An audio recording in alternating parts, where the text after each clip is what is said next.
You're standing on a frozen plain 15,000 years ago. In front of you, maybe 10 paces away, is a woolly mammoth. 6 tons of muscle and ivory. Its tusks alone weigh more than you do.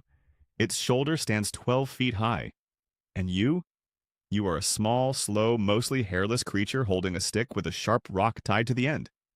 And somehow, you're going to kill it. This is not a story about luck. This is a story about the most dangerous hunting strategy the world has ever seen. And it explains why every large animal alive today either fears humans or is already gone. Let's start with the problem.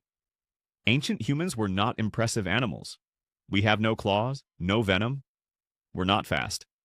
A grizzly bear runs 35 miles per hour. A healthy human tops out around 12. A lion can accelerate to 50. We can't see in the dark. We can't smell predators at distance. We have no thick hide, no armor, no natural weapon of any kind. From a pure biology standpoint, humans should be prey, not predators. And yet, 50,000 years ago, humans arrived in Australia.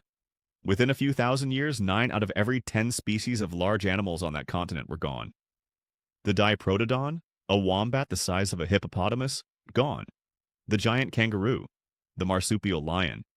Genyornis, the enormous flightless bird that stood 6 feet tall. Gone. Gone. Gone. 13,000 years ago, humans crossed into the Americas for the first time. What happened next took about 1,500 years. 35 separate genera of large mammals went extinct. The woolly mammoth, the American mastodon, the giant ground sloth, which stood taller than a giraffe, the glyptodon, an armadillo the size of a small car, the American horse, the saber-toothed cat. Every single one of them gone. Same pattern. New Guinea, Madagascar, New Zealand, Caribbean islands. Every landmass humans reached for the first time. The large animals collapsed. The only major continent where megafauna still exists in significant numbers is Africa. And the reason is simple. African animals had thousands of years to learn what humans were. They had time to become cautious. Every other continent's megafauna met humans suddenly, completely, and with no frame of reference for what had arrived. So, what were these hunters actually doing? The first strategy is the simplest and the most brutal: persistence. Humans cannot outrun most animals in a sprint. But we have something almost no other large predator has. We can keep running for hours without stopping. We sweat. Most other animals cannot cool themselves efficiently enough to sustain high-speed movement through midday heat. Ancient hunters could jog a target animal across open terrain for miles, preventing it from resting, pushing it past the point of exhaustion until it simply couldn't run anymore. This is called persistence hunting. Some communities still practice it today. You don't need to be fast, you just need to be relentless. But persistence alone doesn't work on something the size of a mammoth. For that, ancient hunters used terrain. At a site called Head Smashed in what is now Alberta, Canada, ancient hunters drove bison herds toward the edge of a cliff for nearly 6,000 years, not by force, but by coordination. Hunters positioned themselves downwind, moved slowly on the flanks, steered the herd. The animals didn't see the drop until they were already over it. The bone deposits at the base of that cliff are nearly 40 feet deep. Hundreds of thousands of kills over 6 millennia. In Siberia and parts of Europe, ancient hunters drove mammoths toward boggy ground. A 6-ton animal moving in panic doesn't notice that the earth is getting soft until it's already sinking. Several mammoth skeletons have been found in ancient peat bogs, surrounded by stone tools and charred bone. Evidence that hunters were waiting nearby with fire. Fire was itself a weapon. Ancient hunters used it to drive animals in specific directions, create barriers, and flush prey out of dense cover. A controlled ring of fire around a forest patch forces everything inside toward the open, and toward the hunters waiting at the edge. And then there was the atlatl. The atlatl is a spear-throwing device, a lever that extends the effective length of the arm. A spear thrown by hand travels maybe 30 meters. The same spear thrown with an atlatl travels over 100 meters and hits with 3 to 4 times the force. A 17,000-year-old atlatl was recovered from a cave in France. By the time humans reached the Americas, the atlatl was already standard equipment. But none of these strategies work in isolation. What made them lethal was cooperation. Here is what the evidence actually shows. At a site called Murray Springs in what is now Arizona, researchers found something they hadn't expected: a mammoth skeleton lying on its side. Clovis spear points, a distinctive style of fluted stone tool, and scattered around the body. A fire pit nearby, and surrounding the entire scene, preserved in ancient mud, the footprints of the hunting party. Multiple hunters, multiple angles of approach, a coordinated, planned kill. In Germany, a wooden spear was found preserved in peat, still embedded between the ribs of a straight-tusked elephant. The spear is 400,000 years old.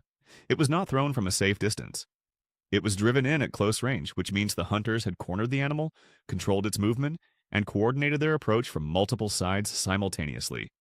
At the La Brea tar pits in Los Angeles, thousands of Ice Age animals became trapped in natural asphalt seeps. Dire wolves, saber-toothed cats, giant ground sloths.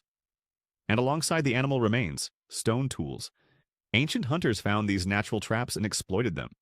They didn't need to create the danger, they just needed to recognize an opportunity and wait. In the Chauvet Cave in southern France, painted 36,000 years ago, ancient artists rendered woolly rhinoceros, cave lions, and mammoths with extraordinary accuracy. In Lascaux, cave horses charge across walls in a way that still impresses zoologists today. These were not decorations. They were the product of intense, sustained observation. Hunters studying their prey, learning behavior patterns, documenting what they saw. And in dozens of caves across Europe and Asia, alongside the animal paintings, there are hand stencils.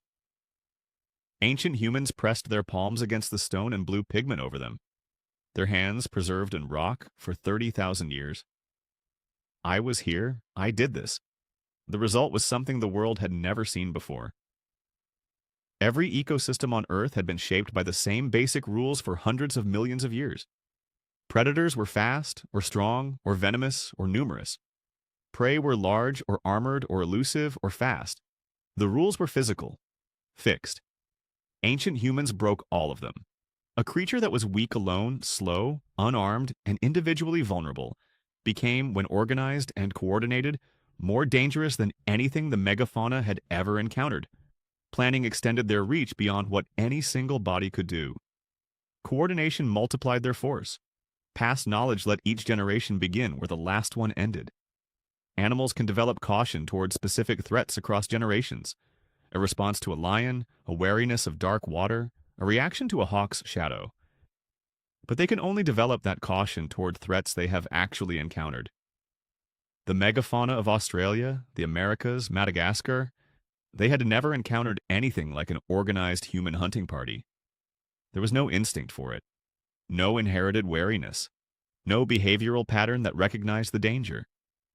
By the time the animals could have learned, if there was any time at all, the hunters had already moved on.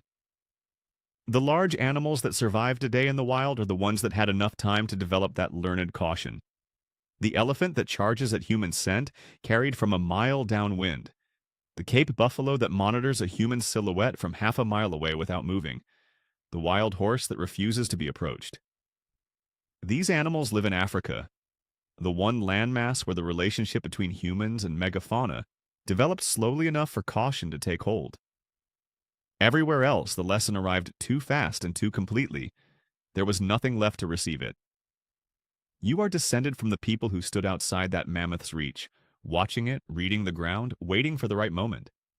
The intelligence that planned the approach, the coordination that surrounded it, the creativity that turned a sharp rock and a wooden shaft into a weapon capable of killing something 30 times your weight. That is your inheritance? The woolly mammoth is gone. The giant ground sloth is gone. The cave bear is gone. The diprotodon, the glyptodon, the straight-tusked elephant, the American horse, all gone, within what amounts to a geological eye blink on every continent humans reached. But the hunters are still here, and they are capable of something those ancient hunters were not. Looking back at what was lost, understanding what happened, and choosing what comes next.